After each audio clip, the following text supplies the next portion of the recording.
To show you how we're going to chop our dates.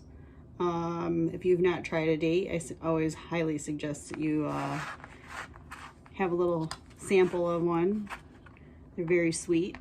So we're just going to turn it to the side and just cut it like that into just little tiny bite-sized pieces. That way we get a little bite of all of our little goodies in our breakfast granola bars.